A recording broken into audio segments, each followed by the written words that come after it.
Greetings, and welcome to the very first episode of Let's Mod Morrowind. This is a new series I'm doing where we film the process of creating a mod for Morrowind from start to finish, and my hope is that this will act as a tutorial series of sorts on how to use the construction set and on how to make mods for Morrowind. Now, in particular, we'll be detailing each step involved in making a mod for Morrowind, along with common pitfalls to avoid that most new modders tend to forget about. Now, in this very first episode, we'll be focusing on making a house mod, something pretty basic, and we'll be going over the simple basics of the construction set. But in future episodes, you guys will decide what content we make in mod form. For example, if you want us to build a town mod, we can build a town mod. If you want us to make a dungeon mod, we can make a dungeon mod. If you want us to make an elaborate quest line, we can do that. Basically, you guys are the directors here. You tell me what you want, what architectural style you'd like to see, what sort of dungeon you'd like to have built, what sort of quest you have in mind, what sort of characters you'd like to see designed, and I'll take that and I'll build it before your eyes in this series. And it's really important to highlight that I've seen a lot of comments from people that say they don't have a single modding bone in their body. Well, that's a lie. Everyone has a certain amount of creative potential, but you all have ideas that you'd like to see realized. The limitation is just that you don't know how to use the construction set. So hopefully we're going to be able to show you how to use it, and you'll be able to go out there and make your own mods eventually. Now anyway, right away we're going to show off how to use the construction set, and there are two different ways really, because if you're on Steam you don't actually have the construction set installed, but luckily there's a fix for that on Morrowind Nexus that you can download, and there's a download link in the description. Now first off, you need to figure out where your Morrowind installation is. If you're using Steam, find your Steam folder, go down to Steam Apps, Common, and just scroll down until you find Morrowind. There it is. Now this is the TES-CS fix for Morrowind Steam GOTY Edition. And again, there is a download link in the description. Just copy all of this over here, click yes, and there you go. Now you have the construction set for Steam. You can load it up, and it's all there. You can even go here and you have your master files. Very simple, easy to use. Now we are going to be using the disk version of Morrowind though. So real quick, I'll start up the construction set again. Might take a little while, I do apologise for that.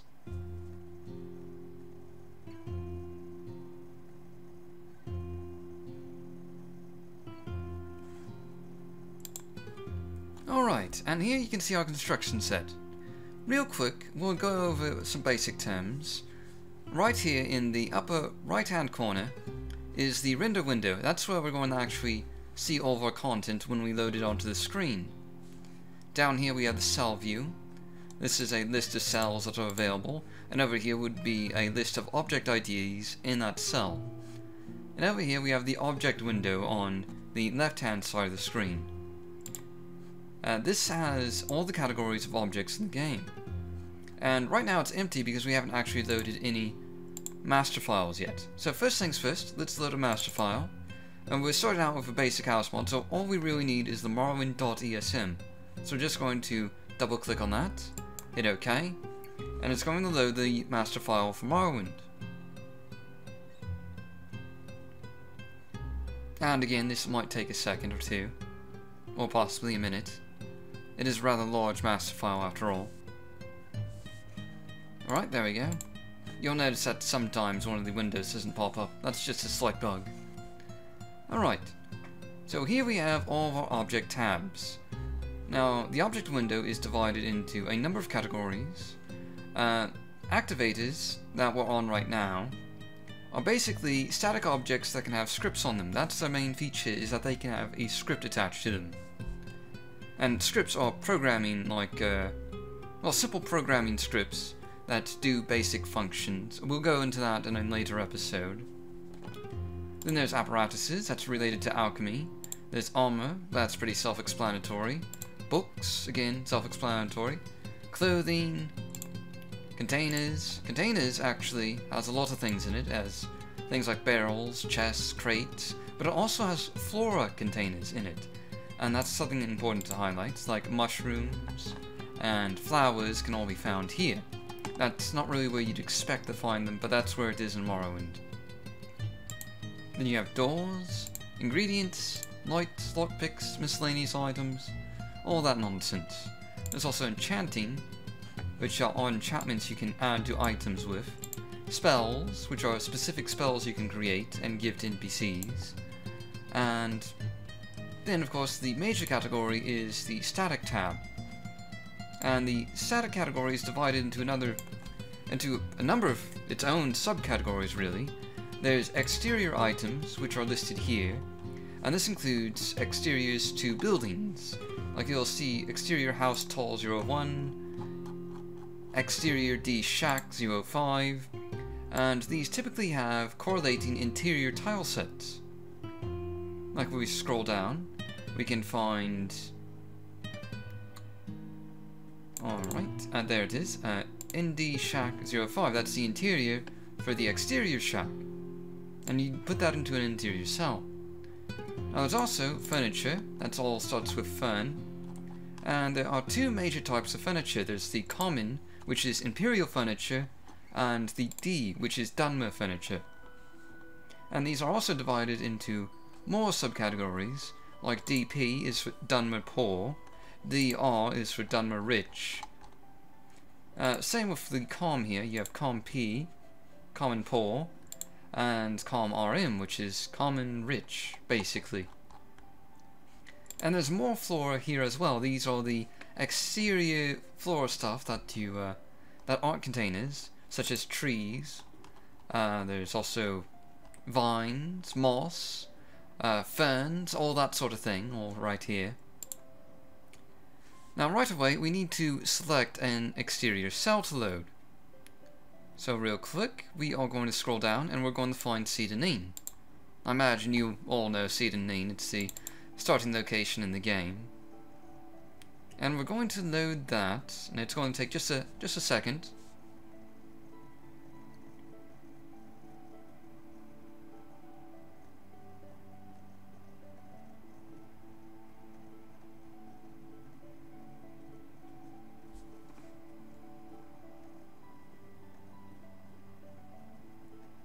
I do apologise for these long load times. That does happen occasionally. Alright, now we have Sida Neen right here on our view screen. Now, we can shift and rotate the view of our little camera here by holding down the shift key and just moving the mouse around. Now, there you can see pretty much the entire town of Sida Neen. And right now we need to find a location to build our simple house mod. Luckily I've already chosen a place, and that's right over here.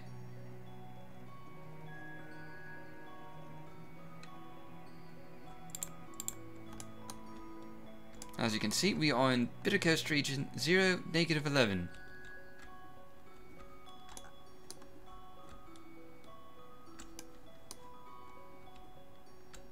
So first things first, we need to plop down a house, or an exterior of some sort, and for that I'm going to use an exterior Nord house, or EX Nord house.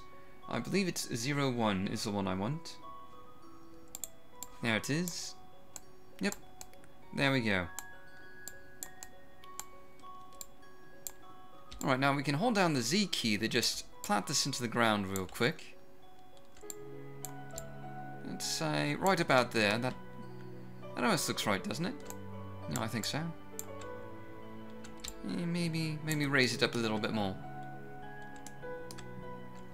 Alright, now that we have our house, we need a... And let's see, we need a door. So we need a door, first of all. That's a door frame. And we can hit the F key to right away bring this down to the ground, but obviously it's still floating a little bit. So we need to adjust that by holding down the Z key again.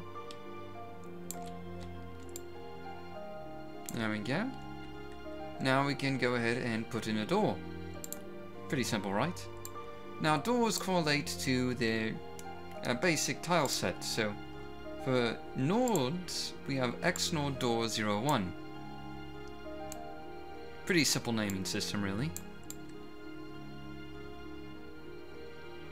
Alright. That is our door. Let's hit the F key. And that pretty much puts it right where we want it. Now really quick here, you might notice that there is a slight darkness in the screen. And that's because I'm using the current game's dynamic lighting. If I wanted to turn the dynamic lighting off, I would hit the A key and suddenly everything is bright. Now typically we'll probably be modding with dynamic lighting turned off because it's just a lot simpler that way. Now that we have our house done, basic house basically, we need to start adding a few extra features to it, like say windows for example. Here I have XNode house 01 window. We're going to bring that into place. Hold down the Z key again. There we go. I'm going to copy this window and paste it in place. That gives me a second window. And it'll show up right there. It's about where I want it. Alright, he's starting to look a little cozy. Well, let's go ahead and add a chimney as well.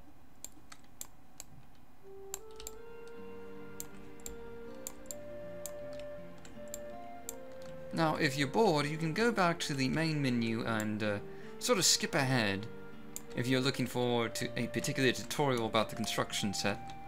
Everything's listed there on the main menu. I know this probably isn't the most exciting thing to watch. I mean, I'm basically just creating a chimney, so yeah, not that exciting.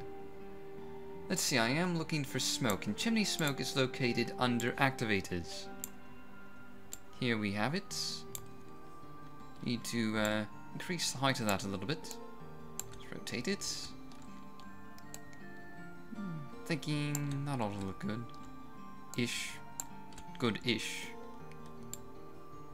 Let's put that there. Alright, we have smoke coming out of a chimney now. Alright, very quaint. Now the next step I want to do is I want to add a small docks right next to the house. Now add a little something extra here. So docks are located under D. So XD docks, and we want the end piece because we're starting a new docks. So there's our end piece.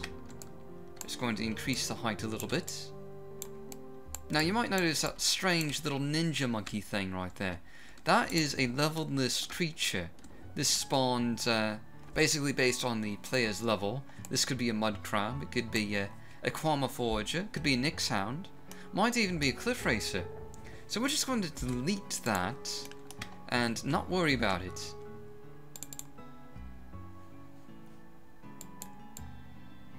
Now I'm manually changing the rotation for this dock piece right here.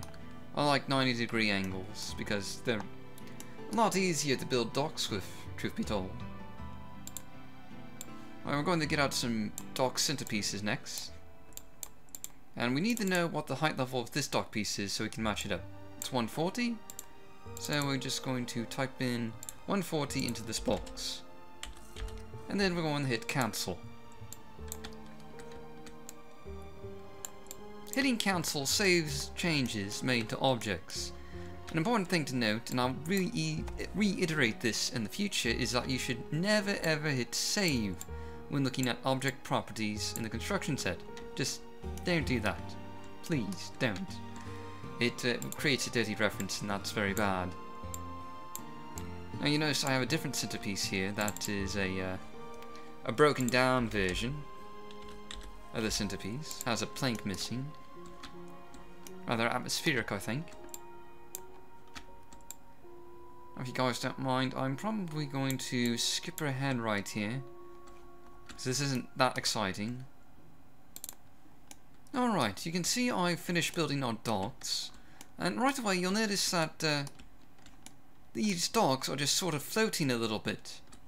That's because they're not really connected to the terrain, and as such, generally speaking, I like to cover that up with terrain rocks. Now terrain rocks, well, they operate under a pretty simple naming system. They start with terrain rock and then they have little initials next to them, which dictate which region of the game they belong to. Like BC stands for Bitter Coast, and so those are the rocks we're going to be using. We're just going to put this rock over here.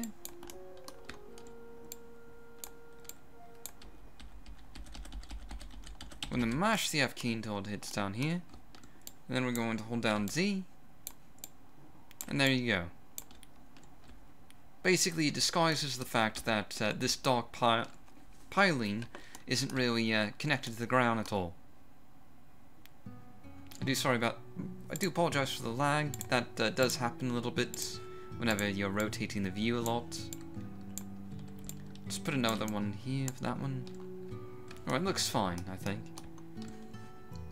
Now, next step is we're going to put a little rowboat out to the end of this docks, and rowboats are under XD. Here you can find it, XD rowboat. We're going to put that into the water real quick. That's a little too far into the water. Just gotta get it right about there. Yeah, that should be good. The docks are a little high for my liking, but well, this is just a tutorial series anyway, so we can't be too nitpicky.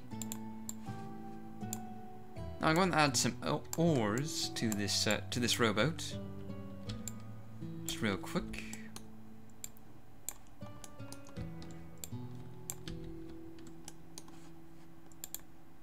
Adds a bit of realism, seeing that the oars are actually in the rowboat.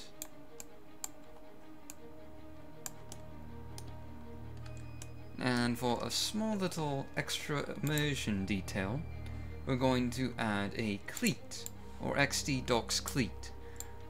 That's basically where you'd be tying up the rowboat to keep it from drifting away into the ocean. A lot of docks in Vanilla Morrowind have these, and they're not always utilised, but if you wanted to be really atmospheric, you would add a small rope and attach it to the boat. But I don't have the patience to do that, so we're just going to skip that bit. Now, we've got a fairly nice looking house and some docks, but it could use a lot more detail. So right away, I'm going to add some dock clutter.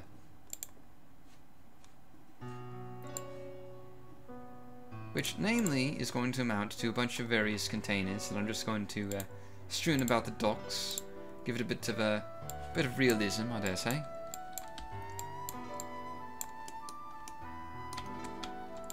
Add some crates there. One crate ought to do it. I think I'll add a barrel next to it.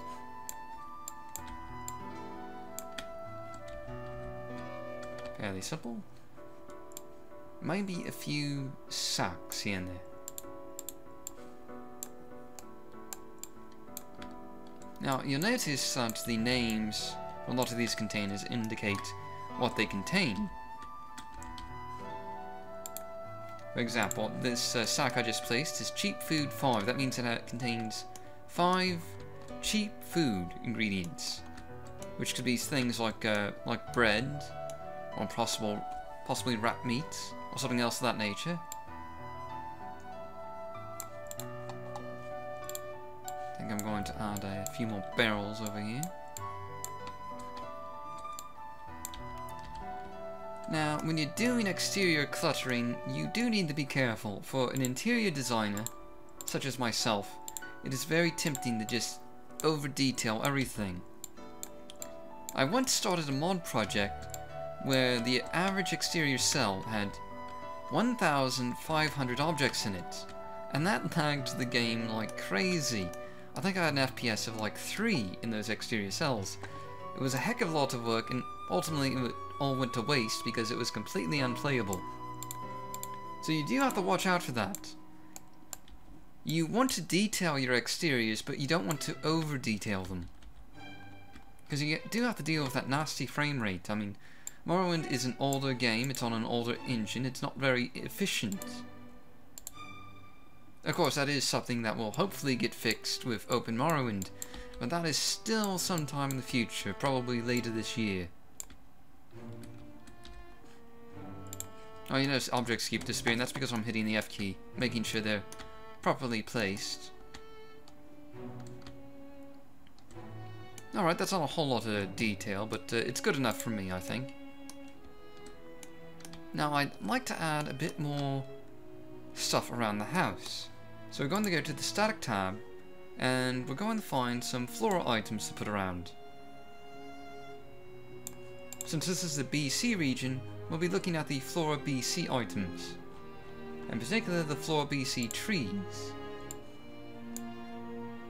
Now, it's kind of hard to tell what you're going to get until you actually put it into the render window here.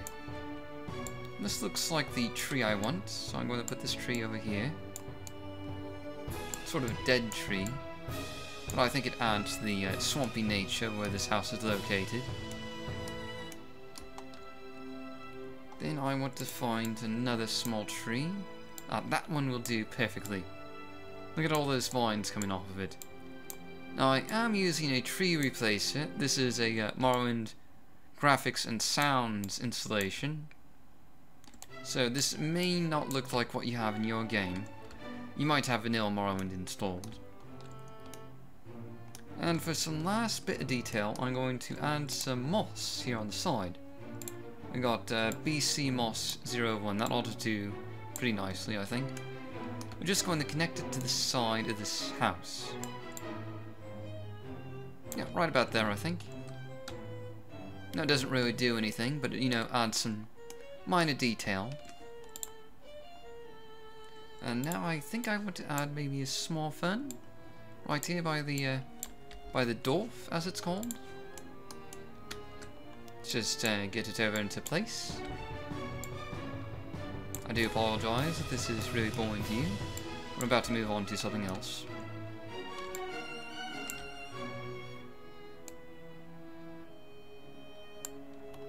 Alright, that looks good enough. Just going to rotate it a little bit. I am rotating the object by holding down the right mouse button and the corresponding axis, in this case, the x-axis. But I think it looks fine just as is. Alright, now we're on to the next major thing, and that is creating an interior cell for our house. Now to do that, well, first off I guess I went a little too fast. We would go to the world menu, right here next to view up in the upper left hand corner, and go to interior cell, and then hit the new button. Now right away we're going to go with Seedanin, the Tipperary Nordic Abode. A bit of a strange name, but it doesn't really matter, does it? Now, right away, you'll notice that there's a bunch of settings down here. There's ambient, sunlight, and fog. These are lighting settings. And this dictates how the dynamic lighting in the interior looks like. As a default setting, it's very bright. And in fact, this is the worst lighting setting you can have for an interior. It's really unatmospheric. So we're going to change these lighting settings, and feel free to use these in your own mod. I'm going to use 80, 60, and probably 30. It's a sort of brownish color for sunlight. And then here we're going to use a 50, 40, and maybe 20? Yes, I think I like that. You can also just, you know, select color if you want to. That's a lot easier way of doing it. Just going to put some settings in down here for fog. And we're going to reduce the fog density to 0.75. Now notice a few other options here, like has water.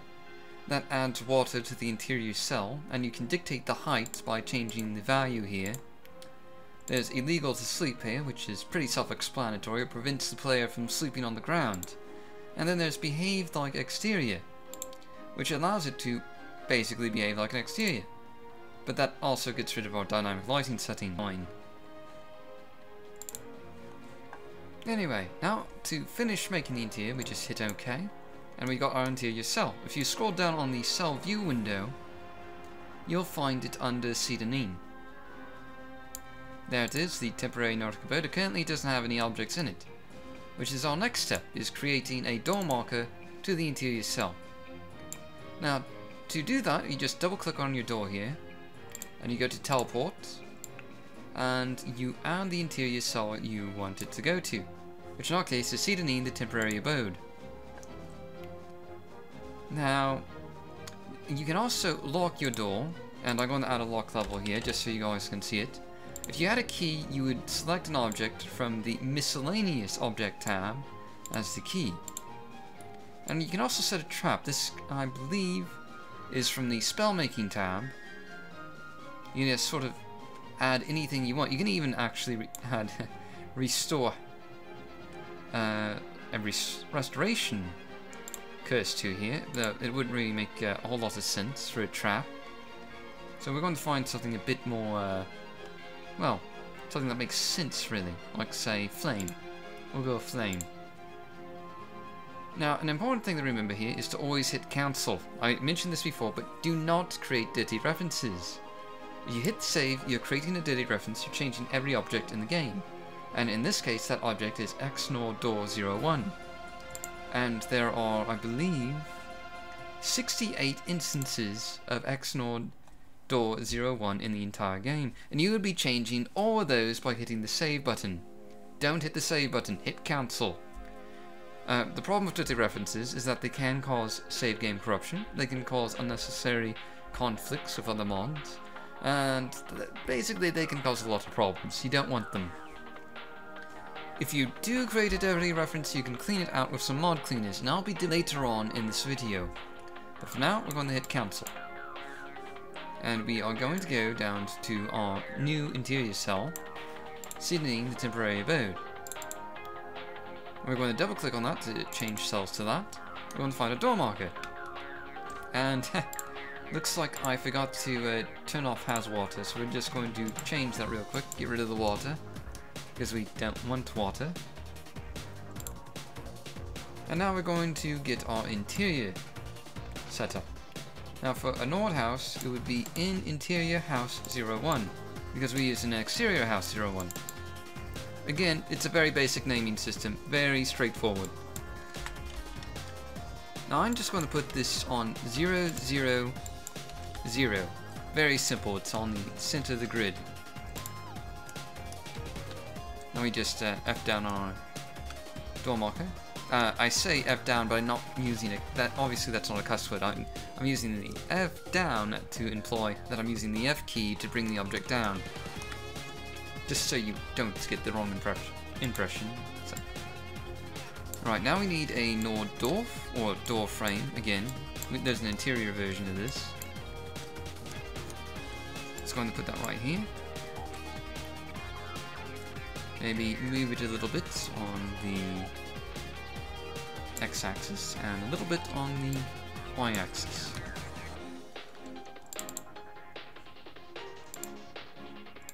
There we go. That looks about right to me. Now we need to add another door. In the Nord architecture set does not have an interior door, so we'll just be using an exterior door again. Very simple. And there we go. We have a door in place. And now we need to teleport this to the exterior. And hopefully you remembered from the beginning of this video that we were in Bitter Coast region 0, -11. So that's where we need to teleport to. Select it down from our list here. Hit the cancel button. And actually, we can hit this button instead, the select marker, and this will just load the cell and select the marker for us. Now, one of the disadvantages of Morrowind, particularly when it comes to Skyrim and Oblivion, is that Skyrim and Oblivion have linked door markers, which is very convenient. You don't even have to move the door markers. In Morrowind, though, the door markers just sort of spawn off into the center of the cell or wherever another door marker is. So our door marker shows up all the way over here, which is nowhere near our door. Obviously, the Skyrim and Oblivion construction sets are a bit superior in this regard, because they make it really hassle-free to handle door markers. I'm just going to put this into place. That ought to do it. And now we need to load our interior cell again.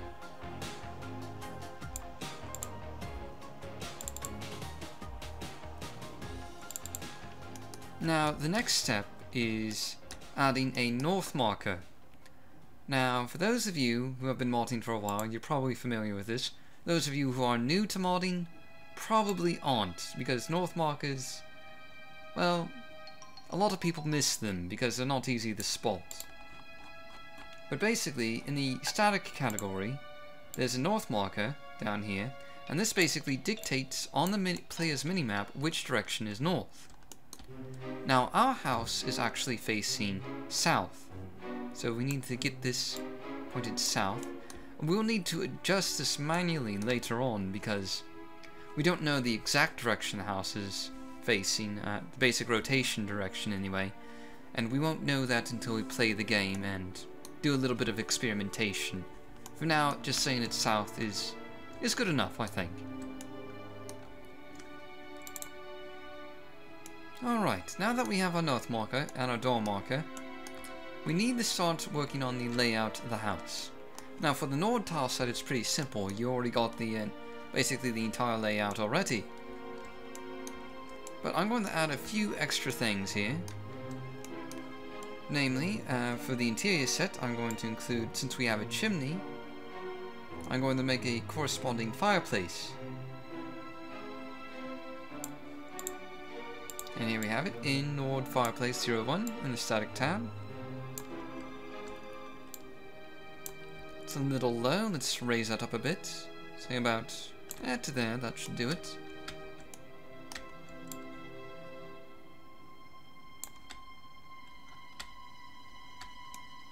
There we go, that's pretty much just about in the center of the wall there. And we also had 2 windows, so we need to make some corresponding windows. Now, the Nord tile set does not have interior windows, so we're going to use exterior windows for our corresponding interior windows. If that makes sense, you know. I mean, it does make sense. Trust me. Let's put it right about there. Looks good. We're going to copy that render. I'm going to paste it in place, and I'm going to hold down the Y button to just move it along the Y axis without moving it on the X axis. It's very convenient when you're moving items along the same wall. And there you go. Now our interior kind of looks like our exterior. Now to finish the layout, I'm going to add a basement and I'm going to add an attic. Now for an attic, the Nord tile set has something called rafter boards. So you can just put these up here on the frame, sort of. Personally, I've always really loved rafter boards because I've always loved attics, really. I think they're rather atmospheric myself. You might have different opinions about attics. I don't know, maybe your parents forced you to live in an attic and just cut you out of their lives that way. If that's the case, I apologize for the trauma and hopefully this doesn't trigger you too much.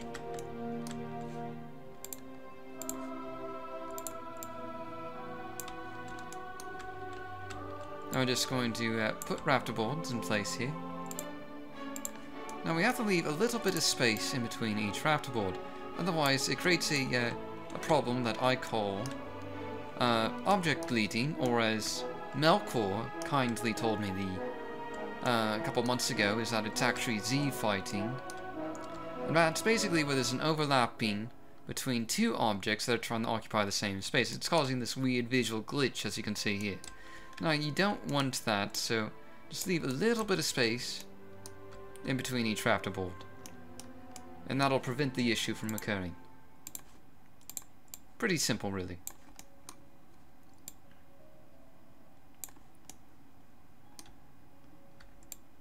Alright, and that's our attic. We'll add a trapdoor later on, but real quick, I want to add a basement as well. Now, the Nord tile set does not have a basement in it, so instead, we're going to be using the common tile set, specifically NC stone.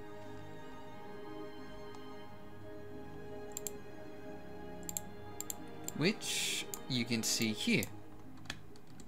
Now, we're going to drop this down to about -512, I think. That should just, yeah, that puts it right below the floor.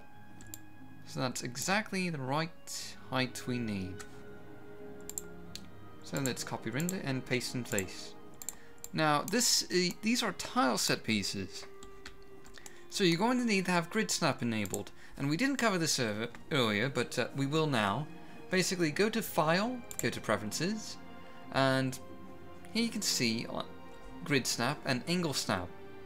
So first you need the check mark, use Grid Snap. I've already done that because obviously I've been using this construction set for a while now. But if you're a first time user, you will need to just use Grid Snap. And then I use a Grid Snap of 1. And then you can also use Angle Snap. And if you want, you can use an angle snap of 15 like I have, or you can use a different value. Anyway, that's all pretty simple. And some people will tell you not to use grid snap and angle snap when detailing interiors. And that's probably a good idea because it will create a few issues if you're trying to get some precise detailing in. But for large objects like tile sets, grid snap is pretty much mandatory. And basically what it allows me to do is I can just attach each bit of the tile set together just like that without having any overlapping Z fighting and the like.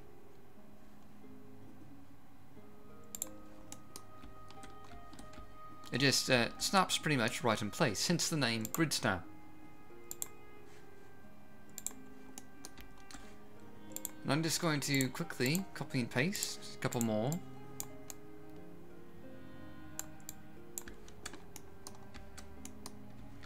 We're basically creating a very small cellar-like basement. And I know what you're thinking. You're probably thinking, given how close this house is to the ocean, I mean it has a dock and everything, and it's located in a bloody swamp for heaven's sakes, that these people are being ridiculously irresponsible by building a cellar.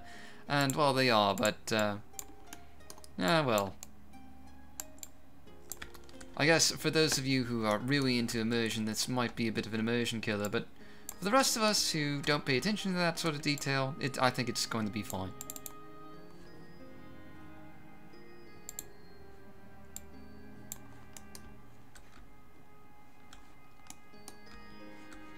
Alright, there we have our basement. Everything seems to be perfectly aligned up, as it should be, since we're using grid snap. And now we just need to add some trapdoors connecting all these various bits together. So we're going to go over to door, and we're going to find NC or incom trapdoor bottom. That's this little ladder thing here. And we're going to attach that first to the attic. Increase the Z-axis. So it fits. Gotta be careful, it's right next to the chimney, so we don't want it bleeding in too much. Now we need a trapdoor top. So that's incom trapdoor top 01. Get that into place.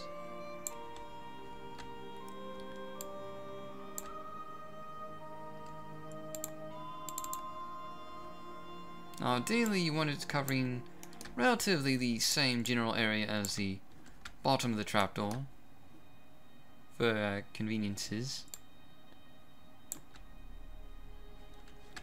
That should just about do it. And we're going to add another trapdoor for the basement. And for basic space utilization purposes, we're going to put in the same space as our as our bottom of the trapdoor for the attic. And we're going to decrease the size of this here. That's the 3D scale here in the reference data. I'm going to make it, yeah, I think I'm going to make it 0.8 in size. Should make it pretty simple. And then we're going to add a corresponding bottom of the trapdoor down here in the basement.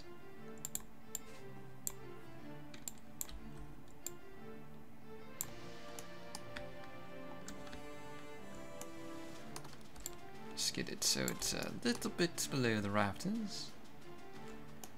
Alright, that's I think that looks fine. Now we need to make more door markers. So right away, we'll double click on this one, teleport, and then for the same interior cell, we just go down, find our temporary Nordic abode, hit cancel, again, very important, and what happens usually is that the door marker will overlap with an existing door marker. So we're going to have to figure out which one is which, and we can do that by seeing its load cell.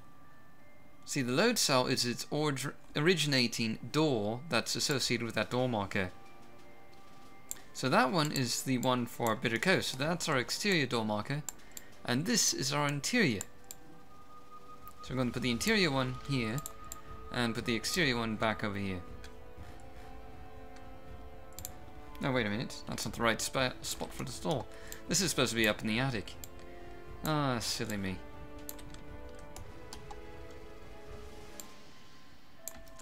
Alright, there we go. It's this one that connects to the main floor. There we go. Need to identify our door marker again. That should be the right one.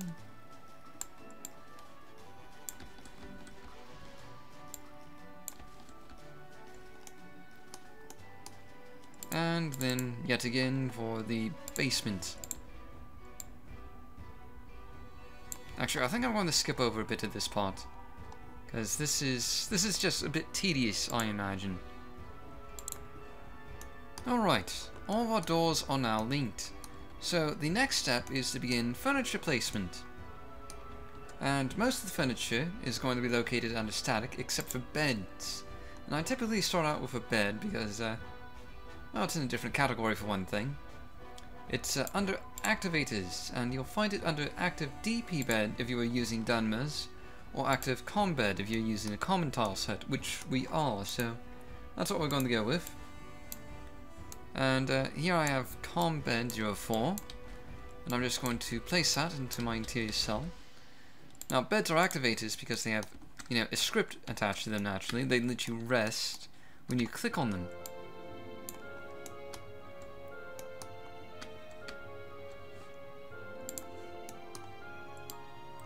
We're just going to put that bed over here in the corner.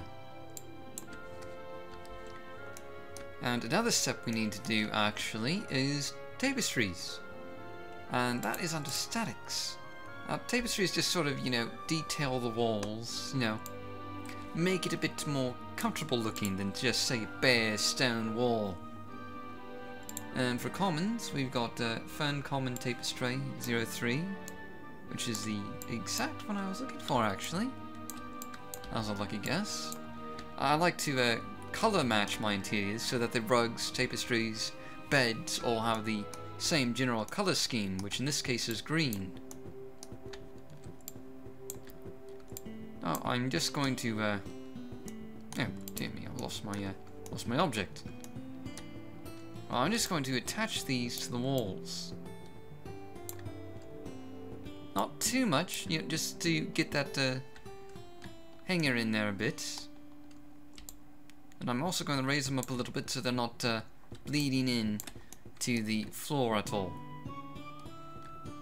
Alright, that looks good.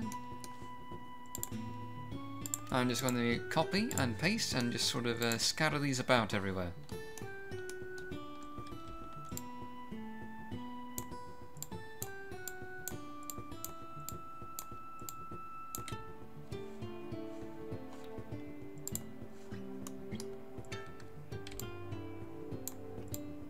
I'm using the X key once again to just move this on the X axis, since I don't really want to move it on the Y axis. And I'm going for just a little bit of symmetry, which you might notice that in a lot of interiors. You'll see a little bit of symmetry here and there, and that's usually deliberate. Anyway, I'm going to skip the rest of this because it's just wall tapestries anyway. Alright, we got our tapestries in place. Not the most exciting activity. Now, before we go around adding anything else, we should probably save our mod. And so, that's pretty simple really. You just go in, save. I'm just going to call it the same thing that we called the house, and that's the temporary Nordic abode. I'm going to save it real quick. Now, it is very important to save on a regular basis because, well, as we all know, computer crashes do happen. Sometimes things just get screwed up, and it always sucks when that happens. And it's also important to make a lot of backups. A particularly tragic tale, I believe it was the project developer for the Blackreach province for Morrowind. He lost his entire laptop, and he didn't have any backups, I don't think, or not very many backups anyway, outside of that, and so the project took a massive hit because of that. It's really quite terrible when that sort of thing happens. So make lots of backups, very important, across multiple hard drives. Now I'm going to start adding in some more furniture, starting with a small little bar here in the corner, I think. We're going to have like a kitchenette is my idea here. Got the chimney right next door. So we can just sort of make a little food preparation area, if you will. And these objects, once again, are going to use grid snap to connect together. Very important, grid snap. Otherwise, you just wouldn't have things matching up just right.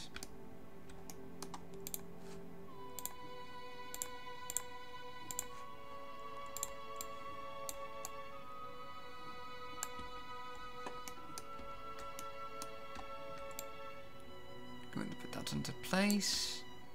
And there we go, we've got a small little bar area. I think I'll probably add a cabinet over here in the corner, and that is under containers. That is, I believe, common cupboard? Yes, common cupboard 01 booze, that's what I want. Just going to put that over here. Decrease the height a bit, might be a bit too much. And we're just going to sink it into the wall.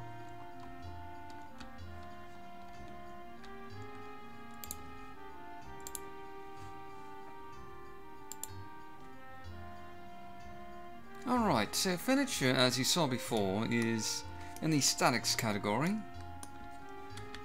And it's divided into RM and P. Now, truth be told, the P category of the calm furniture isn't really, well, it doesn't really have a whole lot of options, so we're going to be using RM for the most part here. Now I just need to get a little table out. And we seem to have hit a slight lag spike. Right, I'm just going to put this in the corner here because I think it might make a nice dining area.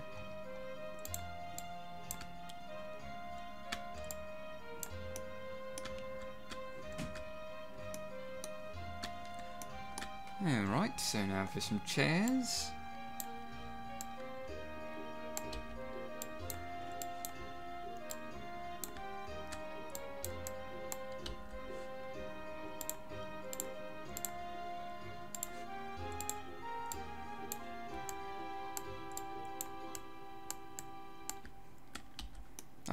That looks pretty good to me, so now I want to put in a nightstand for this bed here. And luckily there is some smaller versions of tables to use for that purpose.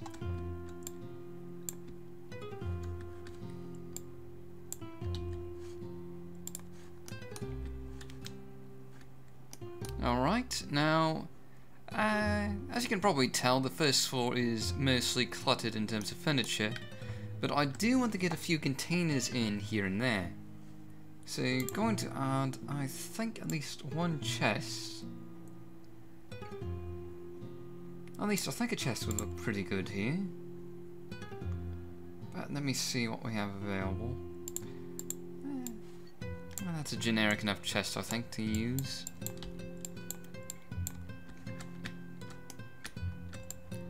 Just put that there, at the foot of the bed.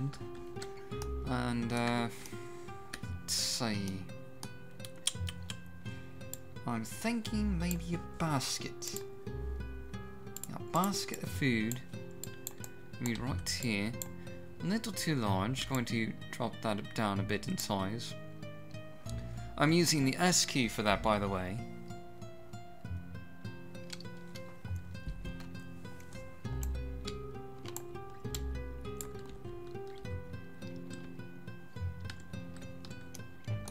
The S key controls size when you're handling an object, so you can make an object bigger or small depending on what you want, as you can see there.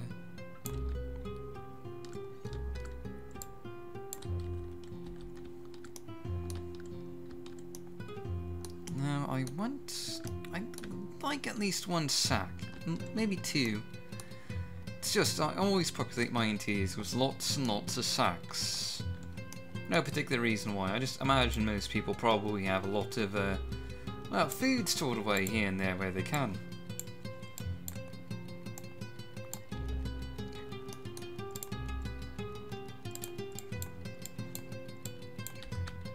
So I'm going to hide a few sacks here underneath the bed. I do apologise, the door markers keep getting in the way. That is a bit of a nuisance.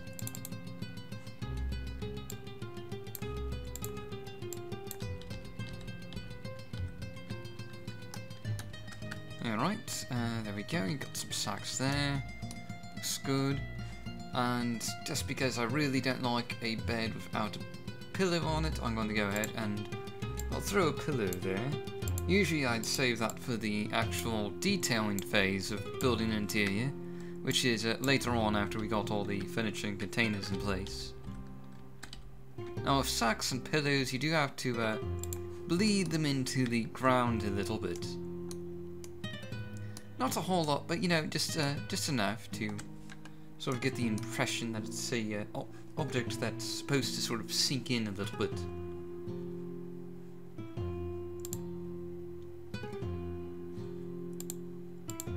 And for the attic, I'm thinking you might have another table in here, just at sort of the end.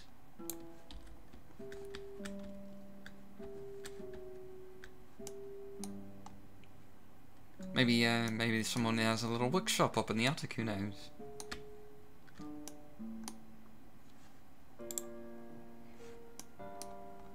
Anyway, this probably isn't very interesting, so I'm going to go ahead and skip over the layout for the attic, and I'll come back to it in a second. Alright, here you can see the sort of finished attic that I've got here. The idea I was going with is that the attic is just sort of a storage space with maybe a small work spot. Who knows, maybe the owner or previous owner of this house used this attic for some sort of minor work, I don't know. Something to do with cloth maybe.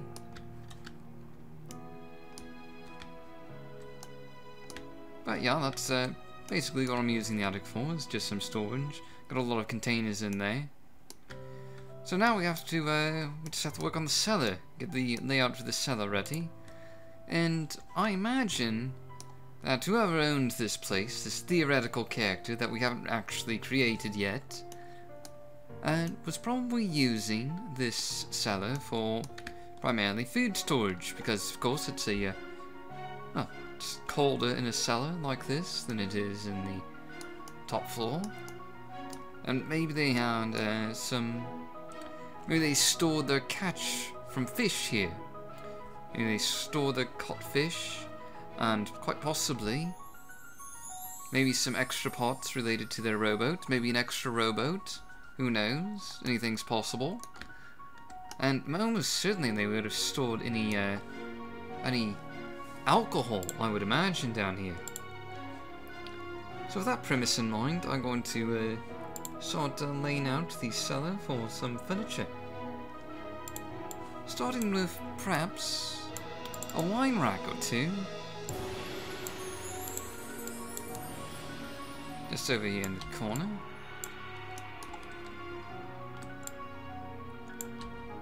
Now everyone in Morrowind has to have a little bit of booze. And presumably this is a Nord. So we're going to have to assume there's a lot of booze involved, obviously, because Nords like to drink. It's a stereotype, but it's based on truth, so it's not really racist, is it? Now let's get a bunch of containers ready. Now that's something I hadn't thought of before, is that, well, we didn't really have room for a desk of drawers, or desk for that matter, or really anything on the first floor, so we should probably also have a little area dedicated to that.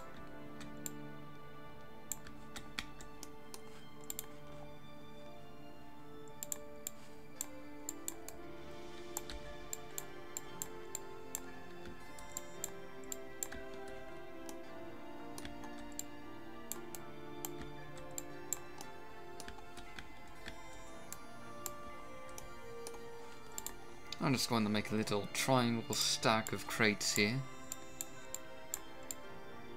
Again, because obviously he's storing some stuff down here. This is a crate of empty bottles. I mean, that's always important to have, you know, when you're an alcoholic. You have to have your occasional stack of crates of empty bottles. It's practically mandatory, really.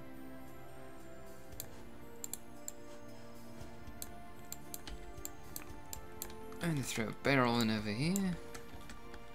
And let's see, we mentioned a desk. There is no desk, I don't believe, for the RM set, so we're not going to actually have a desk, I guess. But we can have a closet for clothing purposes. This is presumably a male character that lived here, so we'll put in a closet. Bit strange to have the clothing in the cellar, but oh, for such limited space, what are you going to do? And I'm thinking, well, a little dressing area. I usually use a bench or a stool in the vicinity of a closet as a sort of an area where whatever person or character and that lives here could sit and get dressed. Unless you're one of those people that likes to dress standing up, in which case I suppose you wouldn't really need a bench or chair or anything.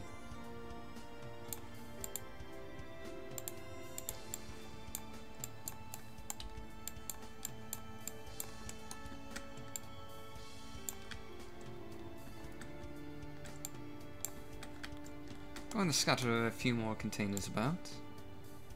Because you really can't have too many containers, really. At least, not in my opinion. Really helps with making the place feel more alive to have a lot of, not just some miscellaneous junk strewn about.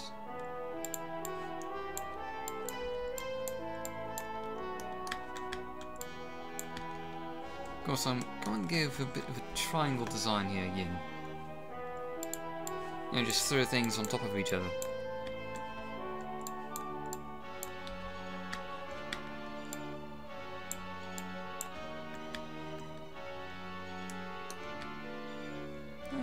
That looks nice enough. Central area doesn't really have a whole lot there. Obviously we should scatter some more sacks about because of course we should. I mean, you can't have too many sacks. Maybe some cheap food.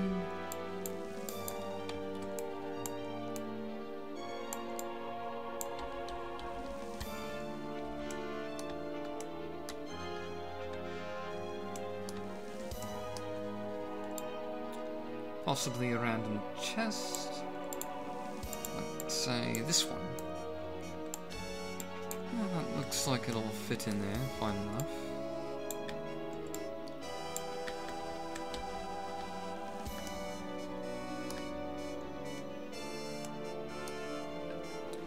Don't know what to do with this space. We could always throw another crate in there, but that might feel a little repetitive.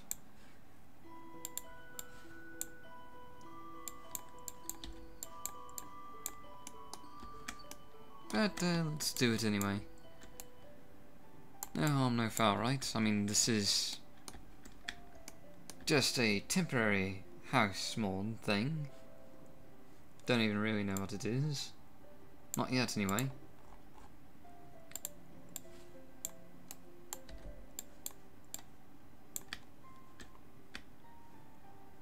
It's good enough to me. And maybe one or two more sacks.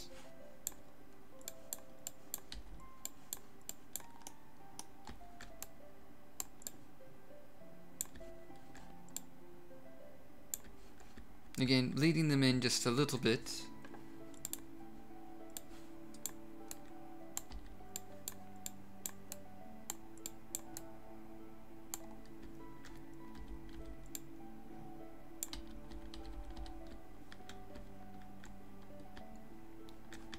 Alright, that looks pretty decent enough. I think the next step we should do is actually start detailing the interior with miscellaneous items.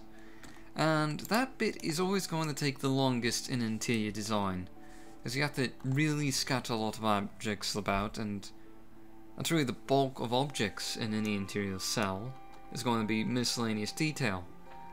For an interior this size, we're probably looking at about 100 to 120 miscellaneous objects for detailing purposes, and obviously we won't be filming all of that. I will show some of the detailing process and then probably skip parts of it.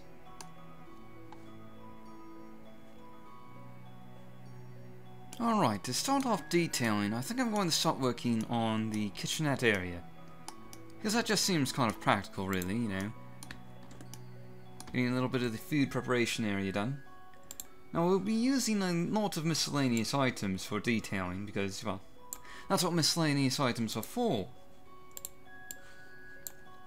So I'm going to start off with some rather generic bottles and jugs.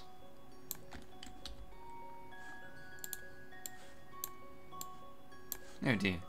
I do try to keep a variety of colours though, so I don't like to have too many bottles of the same colour. No, I'm just having terrible luck picking bottles today. There we go. So yes, I'd like to have a little bit of colour variety. And what I'm doing is something I like to call bottle detailing. And bottle detailing is just basically a random assortment of bottles and alcohol, all just sort of gathered around in the same location. Makes the area feel cluttered without actually having a wide variety of clutter. I'll put down some grief here. I mean, I don't imagine Nords actually drink that much grief. Since this is a Nordic abode, presumably a Nord lived here. But, well, since we're using vanilla Morrowind, we don't actually have access to Nord mead, so gotta make do with what we've got. Yeah, bottle of Syrah brandy there on the edge. Yeah, I think that ought to do it fine. Right, you can see that it kind of looks rather nice, I think. Looks decent in any event. So right, now we need a few more items to clutter up the rest of this counter. And I think I'm going to go with a redware ball. Calm redware ball over here. Presumably that'll have food in it. We're not going to put food in it just yet. That'll come later down the line. We'll have a metal pitcher.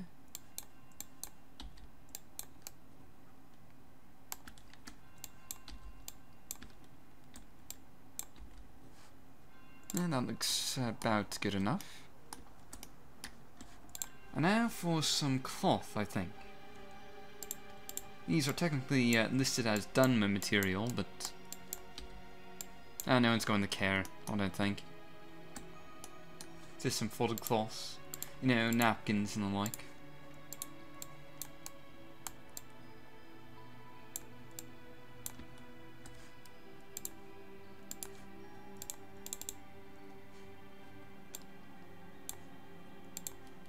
You can see I'm once again, you know, piling things up into triangles a bit, or pyramids. Don't know why I call them triangles, actually. They are more pyramid-like, really, but well, that's a minor detail. Alright, I think since this is a preparation area, we should have a rolling pin. That makes sense, I think. Yeah. Do need to keep an eye on where I'm actually putting this stuff. Let's put it on the floor. Now, something you'll notice a lot with vanilla Morrowind interiors is that they use plain paper, or SC plain paper from the books category, to hold ingredients. It's a bit strange, but I guess, you know, it acts like a wrapper of sorts, and we'll be doing the same here. Though, paper is a bit picky. If you F down on it twice, it'll usually bleed into the surface of whatever it's sitting on. So I just increase the height of it by 0.1, and that usually solves the problem.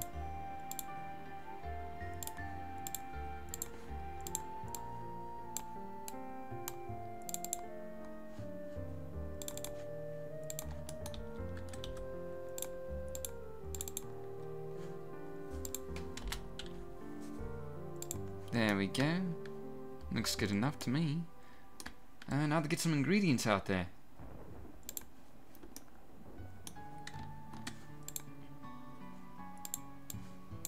I think maybe one of these little plain pieces of paper is going to hold some bloat. I don't really know what bloat is. It comes from a bloat spore, I think. I don't know if people eat it, actually. I assume they do. I mean, it does have a Drain Magicka, but not that big of a deal, I suppose. And let's see, let's do some ash salts. Oh no, wait a minute. Seems to have the same texture as bloat, so we're not going to use that after all. Let's see. Oh, I know, we'll use a scuttle.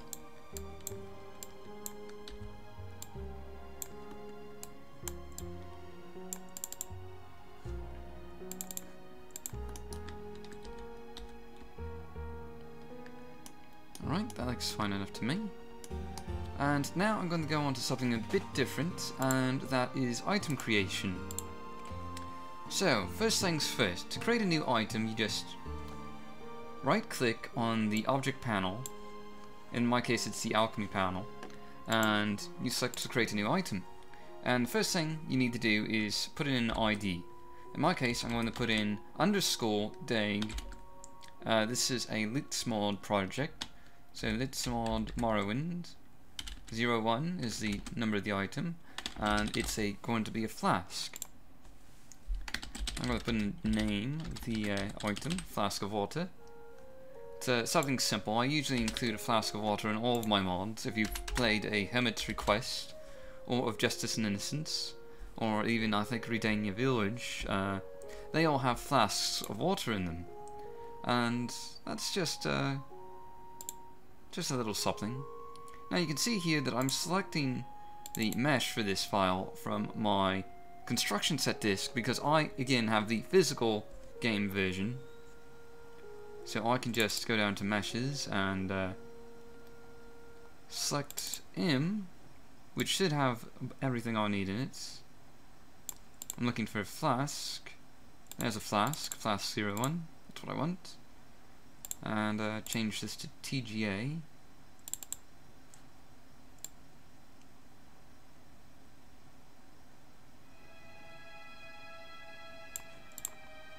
There's my flask icon. There we go. Now, the major difference between the physical version and the Steam version is how you get access to these models. For example, if you can't just create a new object like this, I mean, you can copy an object, like you can, oh, no, actually no you can't here. Alright, so I'm just going to briefly demonstrate this. You can make a new object by going to an existing object, changing the name. I'm going to say this is 02 and potion, because I don't know what it's going to be yet. And when you hit save, it asks if you want to create a new object, and you hit yes. And there's your new object right away. You can do that for both the physical and Steam versions, but if you're on Steam, you can't make a new object and then get a new model file, because all the model files are located in the BSA directory. Well, the BSA packaging. And to get to those, you need a BSA unpacker, and I've included a download link for this in the description. And basically, you would just you'd throw this in here.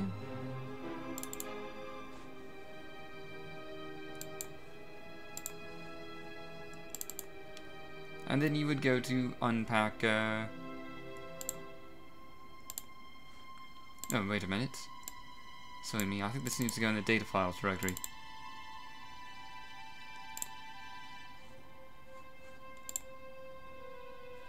Okay, there we go. So there you see bloodmoon.bsa, morrowind.bsa, and tribunal.bsa. And obviously if you want to get something from the morrowind.bsa, you just double click on this. And you can then select anything you want to extract. Or you can just extract all. And then I'll go into a meshes folder, and then you can use that to create a new item and then select that as the mesh and the icon or whatever else it is you need.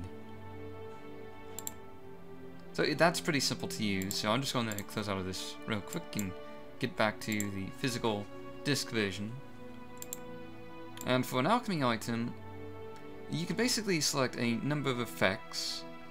And for this I'm going to select Restore Fatigue, and I'm going to select Restore Health.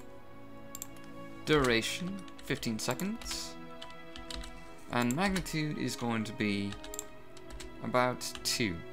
Now you can use the auto-calculate value here to get the potion's presumed value, which in this case is 37. But that's a little higher than I actually want. It's just a flask of water, so I'm going to change the value to 15.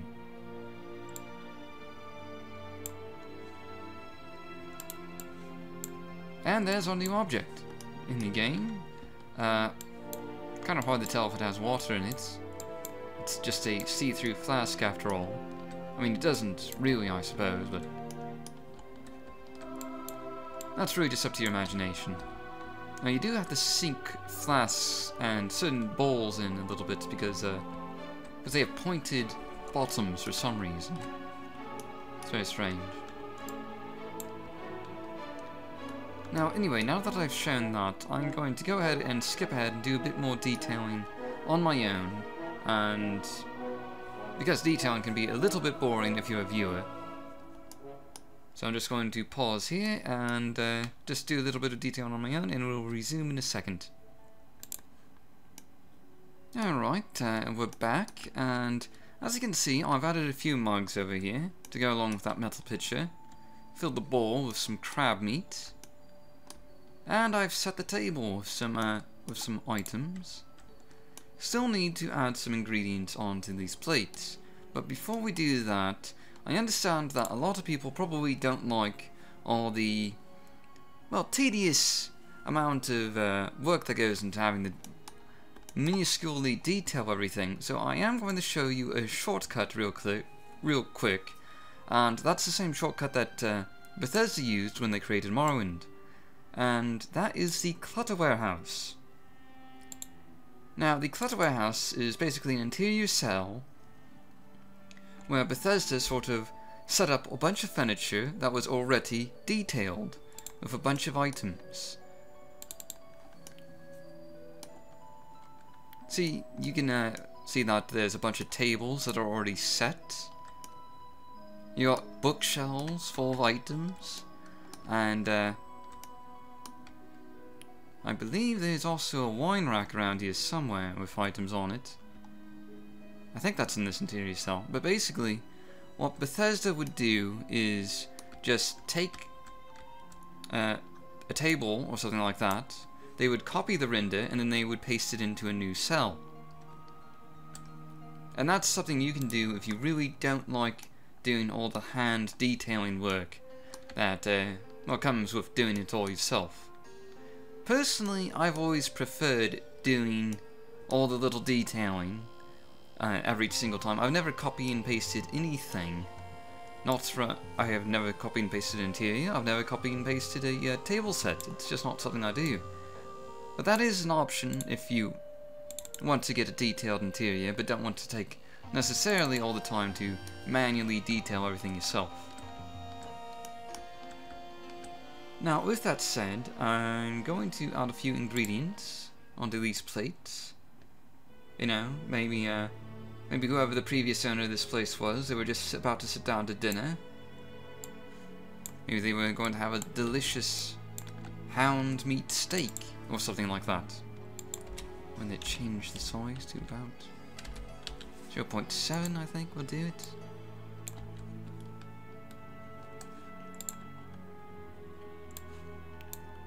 Maybe a bit of cranberry there on the side. Decrease the size. Decrease the size some more.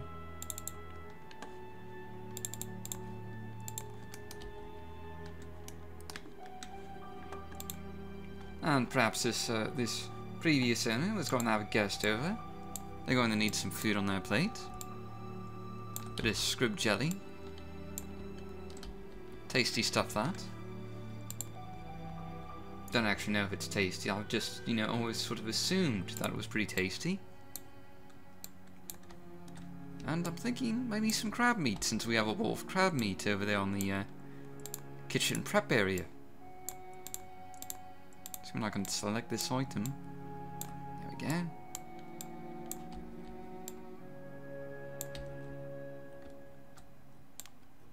Just gonna put a couple of these on the plate.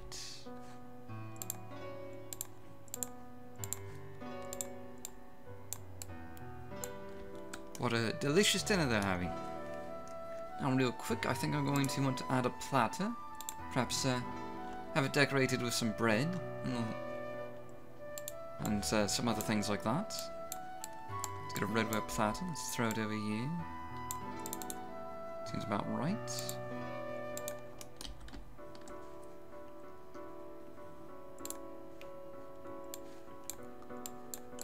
And I guess they're going to serve bread on this.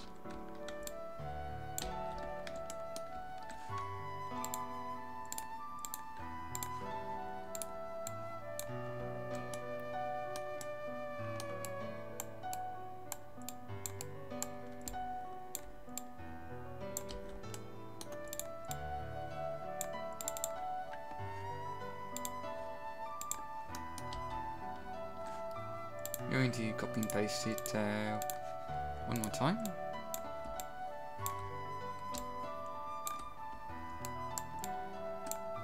There we go. Got some bread there. Varying sizes of it. And just to decorate around it a bit, I'm going to add some cranberry. Always sort of liked cranberry, how it looks. Now just a couple of leaves with some berries. Kind of look like holly berries to me, but that's each their own.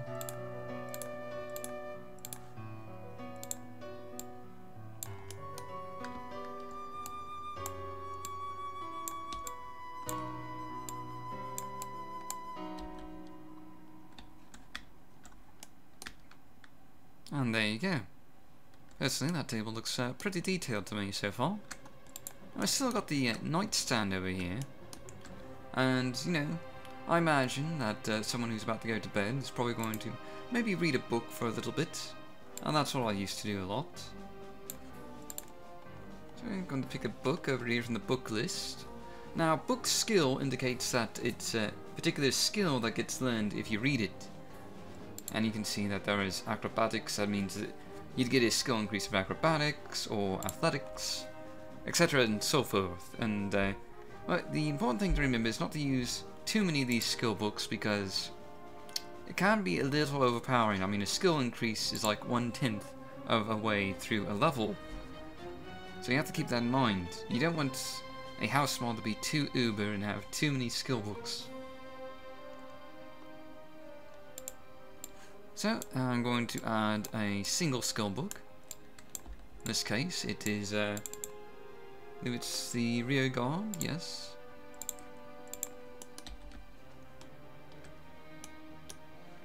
And I don't know, maybe it was, maybe there's also a scroll nearby. If I can find one that I like.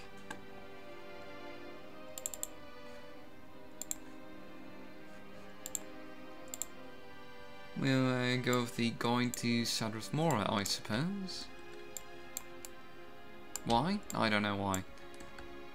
Maybe this Nord is interested in Telvanni lands.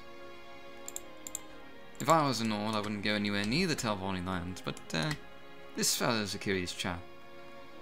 Now you have to remember that with certain mastery places, this scroll, which looks closed here, if you played this with a certain mastery place that comes with the Morrowind's graphics and sounds overhaul, it replaces it with an open scroll. So we need to leave some space, because otherwise it'll start clipping into things. Now I'm going to add some more alchemy, or I should say booze, because our Nord, he likes, maybe he likes a cup of Syrah Oak brandy right before he goes to bed. I can understand that. Well, not really, but I can sort of imagine that. Personally, I'm not a person who likes to drink. I've never had any alcohol in my life and don't really intend to. I'm just not that sort of person. Give me some tea. I like tea. With that done, we need to start adding a bit of detail on the floors. And the very first thing we should do is probably add a rug. So I'm going to go over to the static tab, and there are no common Imperial rugs. The only option is Dunmer rugs. We're going to go through and find a rug that fits with our color scheme, which is green. And that one, I think, will do it just fine. Scale it down to size a little bit. And put into place. There you go.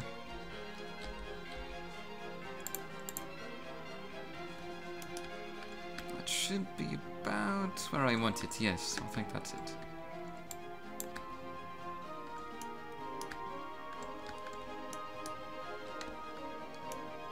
Now, generally what I do is I add a few random items onto the floor.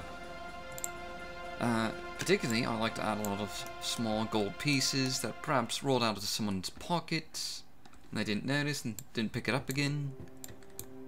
I mean, I'm not sure if you noticed, but things in Morrowind can be awfully expensive. So maybe they didn't notice that their septum is just all across the floor there. Put another one over here under the table. Now, you don't actually need to do any of this. This is just something I like to do because I like to make my interiors feel sort of cluttered. Sort of lived in, if you will. You throw another one over here. And just populate the corners with some random items. Also, since this is the food prep area, I'm going to throw random ingredients onto the floor. Maybe it just fell there. No one cleaned it up. Going to go with some salt rice, I think. There we are.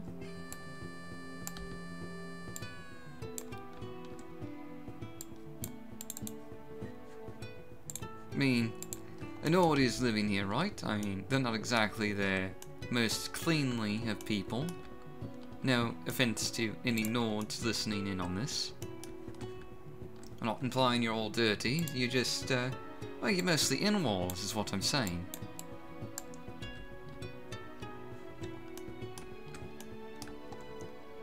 Now with that done, I think I'm going to add a few bottles here and there, just scattered about on the floor. again, they're Nords. Well, this is presumably a Nord living here. And they are very messy people, aren't they? Very messy indeed. Just going to rotate this bottle a bit.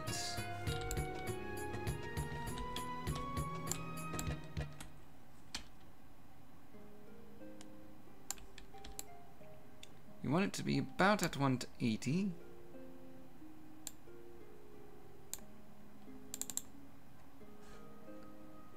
Just going to manually adjust that a bit.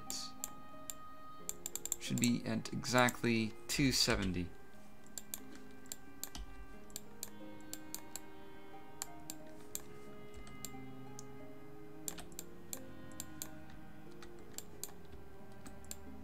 We're going to throw this under the bed. Now, it's highly unlikely the player will actually notice that minor bit of detail. But if they do, I'm sure they'll appreciate it in the immersion factor. I'm going to throw another one under the table. This one I'm just going to rotate manually. It's just easier that way. At least I find it easier. Other people might have different opinions on that.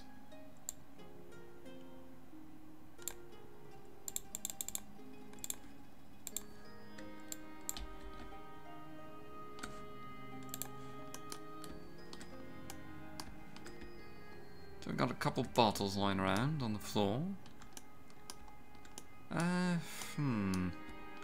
It's still not quite what I'm looking for. It's not detailed enough to my liking, so I'm just going to real quick add a bit of used cloth to the ground. Someone's napkin. It fell, probably. They didn't pick it up. Because they're very messy people.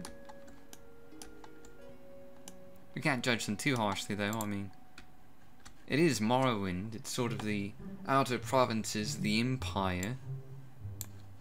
A lot of people are pretty messy here, probably.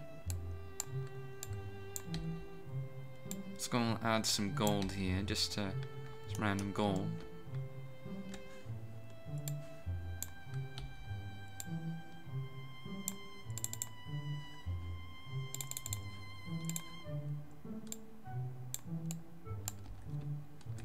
Right, that looks nice.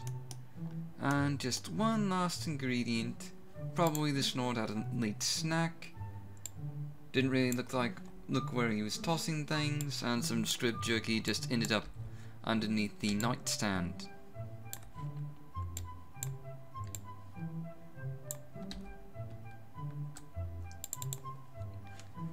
Now, I know what you're thinking. You're probably asking yourself, why is all this detailing even remotely important? Well, you know, it's part of environmental story design. In a way, we're telling the story of whoever it is that lives here. By cluttering the place, sort of painting their lifestyle, if you will. And personally, I've always thought that was pretty important. For immersion purposes, and for storytelling purposes. Because we are going to add a quest at some point in this video series. And I've always said that a good quest has its story told half through writing and half through environmental design.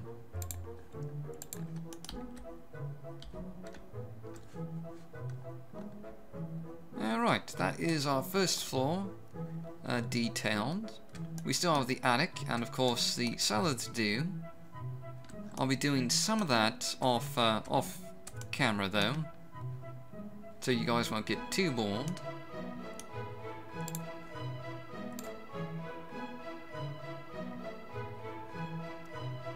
Alright, now for the attic, I'm sort of imagining that this is part storage and maybe a part workshop. So before I start detailing, I'm just going to quickly try and figure out what I want to do here. I think I'm going to use maybe a few baskets and have that store a few things. Maybe some food is being stored in the attic for some reason. I don't know. It's a Nord living here. They never do anything that makes perfect sense. Not that I'm being racist, of course. It's Well, I mean, that's pretty much just a given, isn't it? Maybe a few bottles here and there. You know, you can never have too many bottles. I've always said that about interior design, is that when in doubt, just use a bunch of bottles and you'll be good.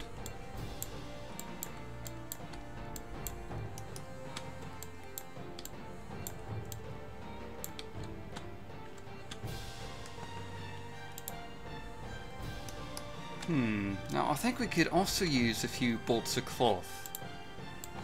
I'm not really sure how big the textile industry is in Vvardenfell, but I imagine that a lot of people probably do their own clothing to a certain amount.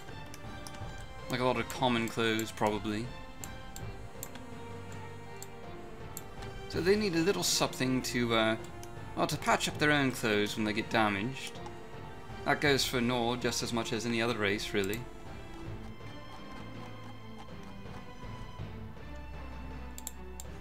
Get a pair of shoes. Maybe a little few loose scraps of cloth here and there.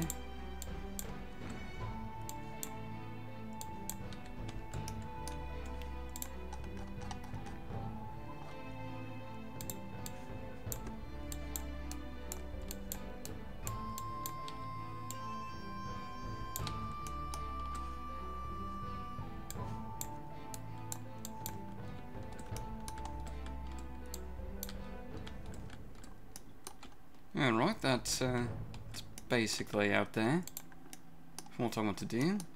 I'm just going to real quickly add a few miscellaneous detail items around on the floor. Now you saw me do this before for those gold coins and bottles and the like. Actually, I'm just going to probably skip ahead here and finish detailing on my own.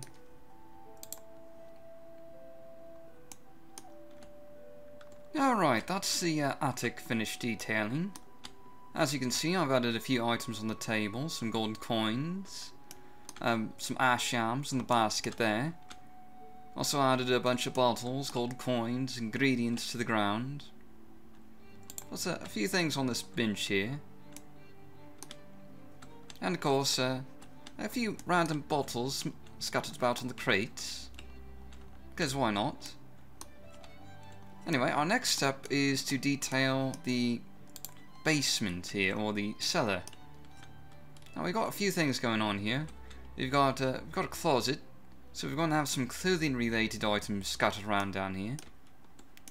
And then we have wine racks, which we're going to have to populate with bottles. Now what Bethesda usually did, and quite frankly a lot of modders also do, is they'll copy an existing wine rack and then just paste it into place in their interiors. And that would be the easy way of doing things, but, well, I never do things the easy way. I like to make everything unique. I don't like copying and pasting anything. So I'm going to hand detail those myself, but, well, don't worry, I'm not actually going to show how I hand detail these wine racks, because that would be incredibly tedious and boring. I mean, it's tedious and boring enough just to do it. I imagine it would be even more so to watch it. So what I'm just going to focus on right here is a bit of miscellaneous clutter and detail, and then I'm going to pause and do the rest of this off camera. So first things first, we got a bench here. I think it makes sense to put some, well, maybe some shoes right underneath the bench. I imagine this is where the Nord, whoever he is or she is probably where they get dressed. So they'd probably pull on the pants, get dressed here, tie on the shoes, that sort of thing. They probably have multiple pairs of shoes. But then again, maybe not. I don't know. Well, it depends on how wealthy they are, really, I suppose.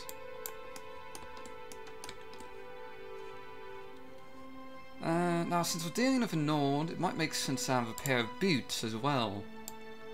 And let's see, there are some specific Nordic fur boots that we can use, I think. Oh, here we go. Just throw those underneath as well. And on the bench, we can probably put a few other related clothing items, like shirts and pants and the like. You know, this stuff has to go somewhere. I mean, if it's not in the closet, it's probably out on the bench. And since Nords aren't the most tidy people on the planet, again, not racist, I'm pretty sure that's just stating facts. I imagine they are quite, well, messy, really. And just as a pro tip on using, well, shirts and pants in general, you have to bleed these into surfaces just a little bit, because otherwise they're just floating slightly, and it is noticeable to players if they're really paying attention. And let's just throw a pair of pants on here as well. Maybe we'll throw them on the floor. Again, it's Nord, they're messy. Alright, that looks good enough to me. We have a few crates here and there. Probably not a bad idea to add a few random things to the side of these crates. A few miscellaneous items. This basket model doesn't get used a whole lot. Personally, I don't like it that much. It's just a little too bright, I think, for the Morrowind aesthetic. But I'm going to use it here just because.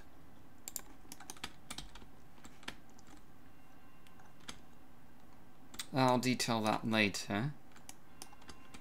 I'm gonna real quick throw the trademark gold coins around the ground, you know, for someone to pick up at a later date, presumably the player.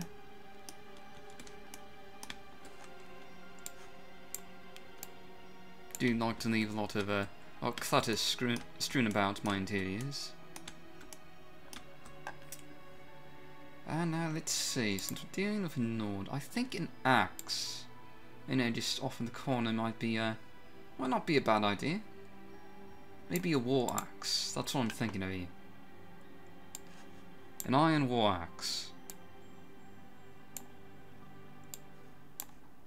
I'm going to have to rotate this into position, I think. I'm sort of imagine it just bleeding into the crate here at a little bit, at an angle. Now, because I want to get this at a particular angle, I'm going to do this by hand. I mean, you can do this by using the rotation keys, which I mentioned earlier. But to get it just right, I like to do it manually sometimes. Maybe that's bleeding in a little too much. Lift it up a little bit. There we go. Yeah, that looks about right for me. Alright, I'm going to pause and do the rest of the detailing off camera. Alright, you can see here that I finished detailing the cellar. Completely, more or less, finished out detailing these wine racks. You'll notice I left a lot of spots open. And, well, that's because I imagine these Nords, whoever they are, probably don't have everything filled up on the wine racks. There's a lot of bottles scattered around after all. Those had to have come from somewhere. And you can see I've uniquely detailed each one. They're not copy and paste of one another. I like to do that mostly for immersion purposes. I imagine it makes it, well, more fun for the player when they see unique detail like that. Not assuming they even notice it at all. And, well, that took about 15 minutes there by itself. Not a long time, but you might want to still copy and paste just to save a few minutes. Obviously, I added some stuff to the ground and filled that basket. I also added a few bolts of cloth there on top of the closet. But anyway, that more or less concludes the detailing phase of this house.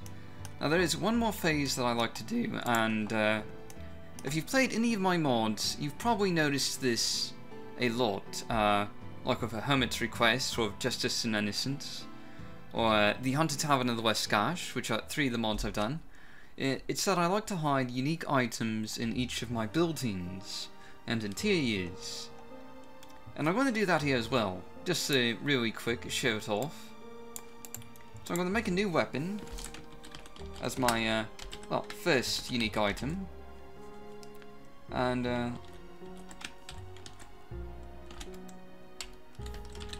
This is going to be a dagger, I believe.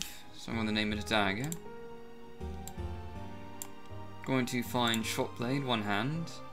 And now what I typically do is I open up the original object of whatever I'm copying, like a silver dagger here, and I just fill in the stats to more or less match the ones that are listed.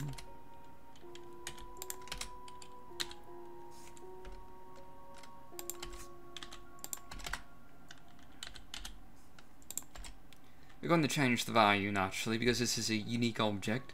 I'm going to hide it someplace for the player to find. So it's worth a bit more. It's going to have a unique enchantment on it, which I'll show in a minute.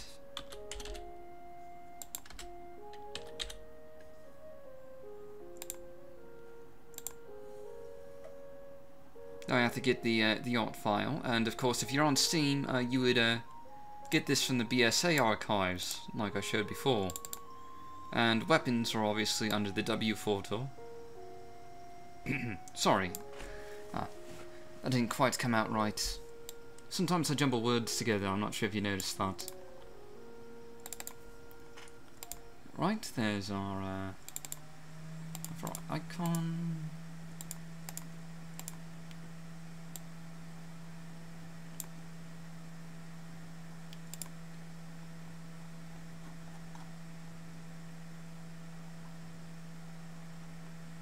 Silver dagger, there we go. Alright, now the name is going to reflect whatever enchantment I'm going to put on this, and let's see. What would be a fun one?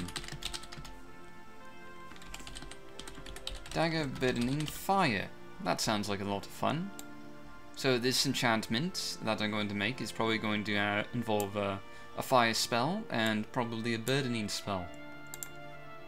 So let's make a new enchantment to of our dagger.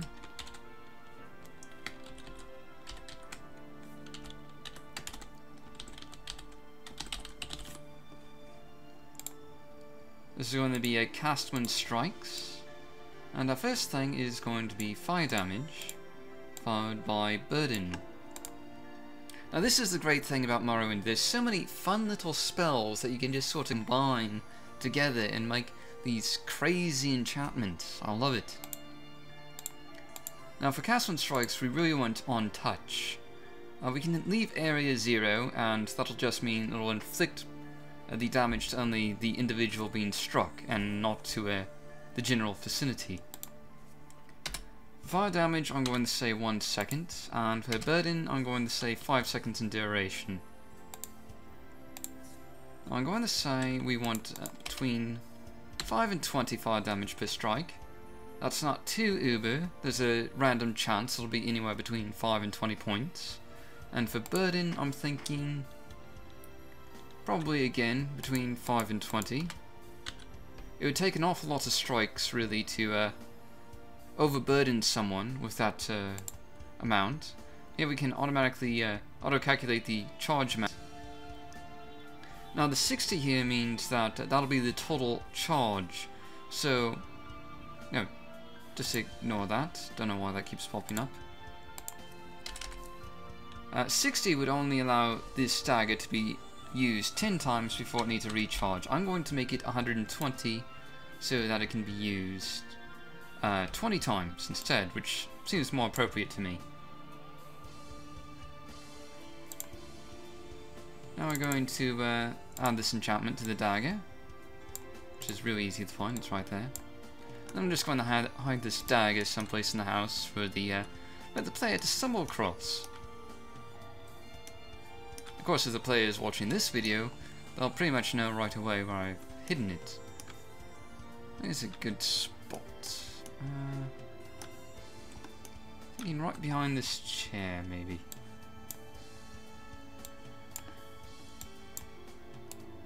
Alright, let's say about there. If a player was looking for it, they might be able to find it. Otherwise, we're probably just going to walk right on by. Now, for the next bit, we need to start doing interior lighting. Now, we have our general interior lighting settings, but as you can see, it's pretty dark in here. So we need that to start adding actual light sources. So I'm going to start off with the log fire that we're going to put into this fireplace, and let's see. There is, I believe, log pile. Log pile 128 or log pile 10. These all have different radiuses, obviously. I'm going to use the 256 radius version. Probably isn't overdoing it too much. As you can see, there's now a bit of a warm glow in here. Also going to add a candle to the counter place here. And this is of course divided by the same naming system as everything else. There's common and D. Common's for Imperial, D is for Dunmer. I want an iron candlestick. Light radius 64 should be fine for the counter.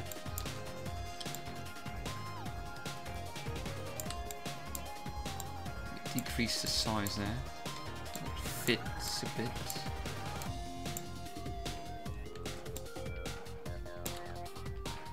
There we go. Looks good, looks good. Okay. Next thing, probably a pewter candlestick for the table here.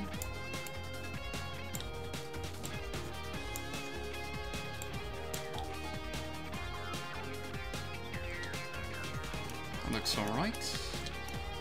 Do I want anything for the bed?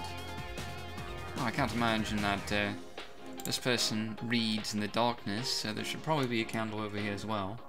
I'm going to go with a 64 light radius candle. Should I put it on top of the book or beside the book? I'm going to reduce the size a bit and add it next to the book. There we go. Again, I'm toggling the lighting by hitting the A key. That should just about do for lighting on the first floor, I think. For the cellar, I'm going to... I think I'm going to use a chandelier. 256, that's a bit too much for me. 128, that sounds more like it. Not that one.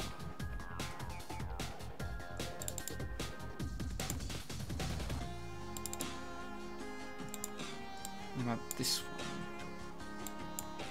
I think I like that colour just a slight bit better for this interior. Doesn't really matter too much, I suppose. Just a bit nitpicky.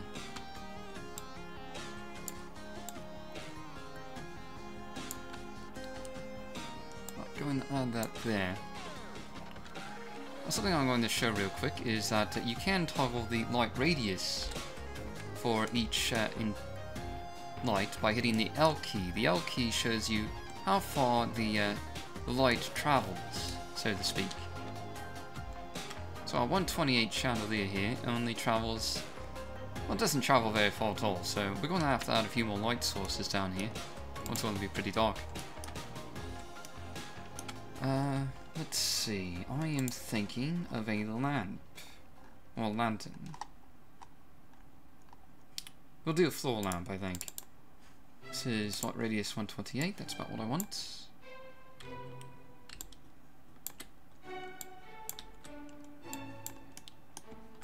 I just need to find a good corner to put this in. And the one over by the ladder looks like a good spot.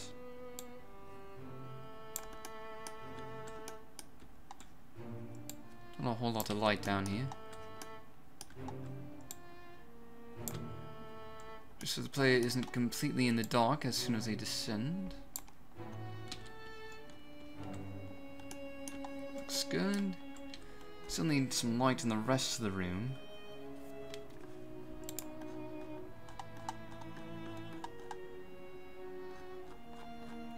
Let's see what I can find. Ah yes, I believe a sconce is what I want. Now sconces, of course, they attach to the wall.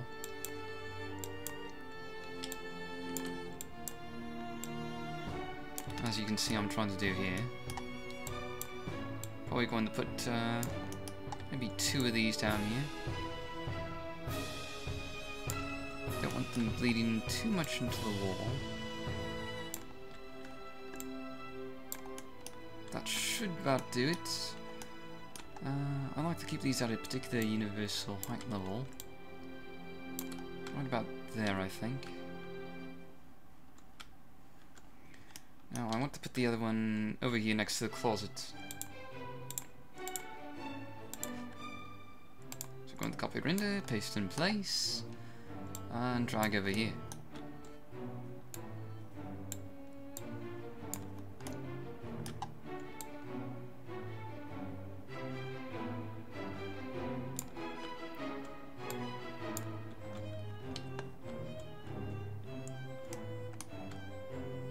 Alright, that looks good enough for the basement. Now I just need to do the attic.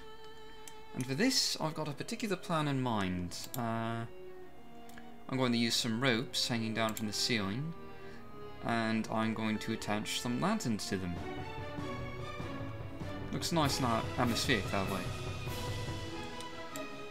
Just gotta find a good rope. And rope 3 seems to be long enough. Question is that high enough attached? Maybe increase the height level just a little bit to about there. Don't want the lantern swinging down too low after all. Just reposition it. Okay, I'm going to copy render because we want 2 lanterns up here. Paste in place, and let's see. I'm going to hold down the Y key to move this solely on the Y axis. I'm going to have the other lantern right about there.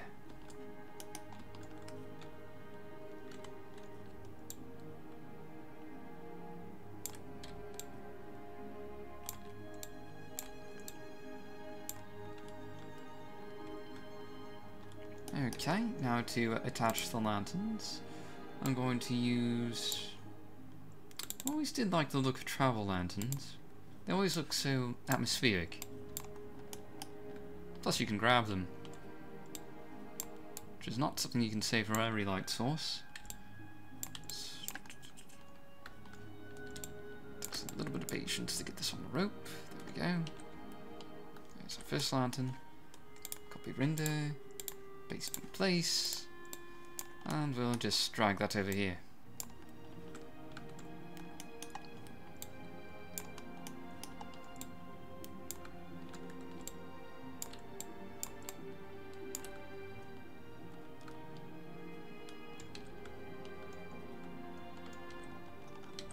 Alright, as you can see, it all looks very cozy, if I do say so myself. Very warmly lit interior. Now I'm going to turn off the L key, since we don't really need to see the light radius anymore. Now, the last step is for an interior anyway, is the path grids. And well, to do the path grids, we would click on the path grid button up here. It's up in the upper left hand corner. Now we can try... keep forgetting, does generate path grid actually generate anything? No, it doesn't seem to. Alright, so now to make a path grid, you would right click to add a node, and then you just now add nodes everywhere where you want NPCs to travel. You see, path grids sort of act as they tell the AI where they're supposed to walk and where they're not supposed to walk. So that's how AI can avoid running into furniture. Doesn't really seem to make that much of a difference with Morrowind's AI, since they always seem to end up running into a wall or a piece of furniture anyway. Morrowind's AI is a bit dated after all.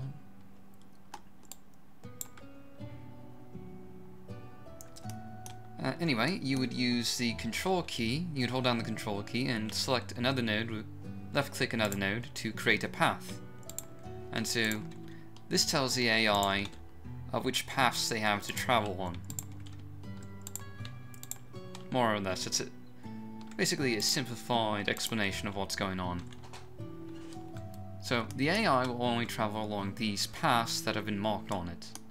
Or if they're nearby, they'll try to get on that path.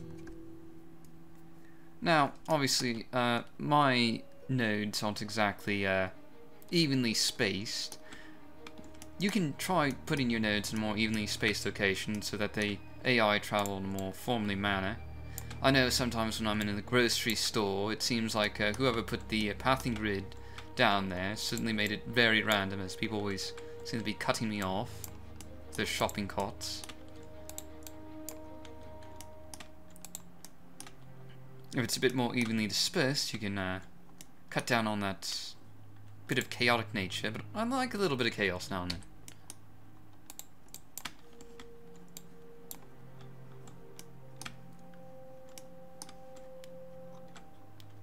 So yeah, I like to put my pathing nodes in a bit random, so that NPCs will have some random paths they can travel on.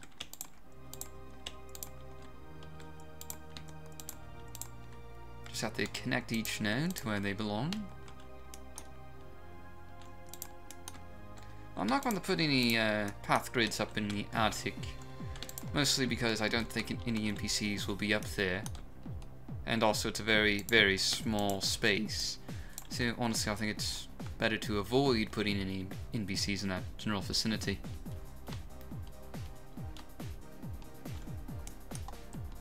Alright, that is the path grid. We would click to save user points and hit save. And now if we hit the path grid button again, we would see that our path grid is still there. Hit save again, and you're done. Now that pretty much concludes everything we need to do for creating an interior. So the next step really is going to be cleaning the actual mod. So we're going to save, and then we're going to exit out and open up our mod cleaner, which this week is Morrowind's Enchanted Editor, and I've included a download link for this in the description below. Now we need to find our mod, and I believe I named this the Temporary Nordic Abode. So there's the Temporary Nordic Abode.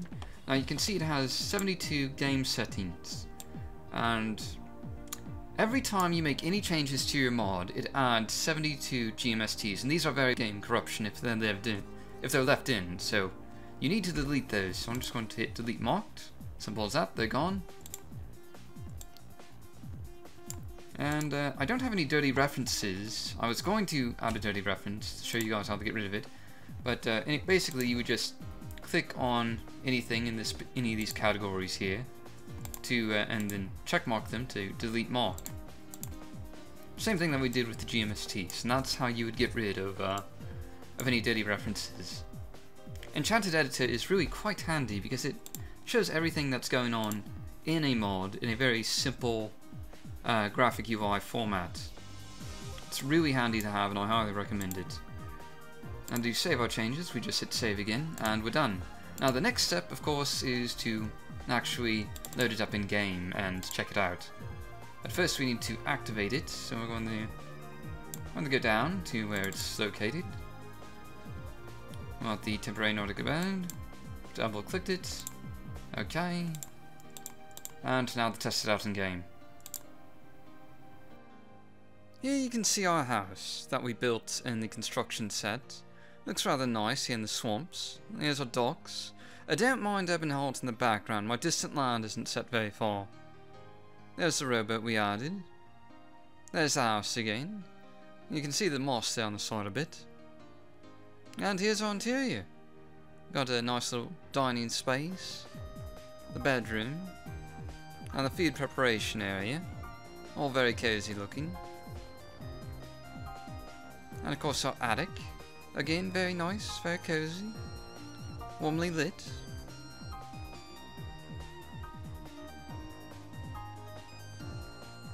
And here's our cellar, including our dressing area and the wine racks with all the bottles on it. I dare say this all came together rather nicely. Well, that pretty much wraps up our video for this week. I think our house mod came out pretty well, and I think we spent about 3 hours doing that. I know this video is around 2 hours in length, but there was a lot of stuff I did off camera. And I would say normally for a house mod this size, about 250 hand-placed items on the interior, that would probably take me about an hour and a half or 90 minutes to do normally. A lot of the extra length in this case came from well, narrating a video and commenting on things and explaining everything. I'm not a YouTube commenter, so it takes me a bit of extra concentration to really come up with things to say. Hopefully I'll get more used to it over time. That is, assuming you guys want me to continue on with this series. I mean, I hope you do. There are a lot of things I think I can explain about making mods for the construction set, but if this is too boring for you, well, I understand. I'm probably going to come out with a shorter tutorial video that just covers, you know, the tutorial aspects of this video without actually building all the rest of the stuff and that was in the video. That'll probably be coming out next week. It'll be very short, probably about 20 minutes compared to this video, which is about 2 hours long.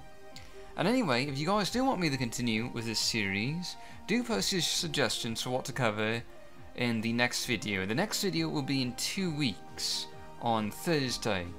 And I'll be reading your suggestions, and if you guys want me to do Tan mod, say so. Quest mod, Dungeon mod. If you guys want me to focus on dialogue tutorials, I'll be able to do that. The only thing I don't do is landmass mods, because I'm not really a landmass modder.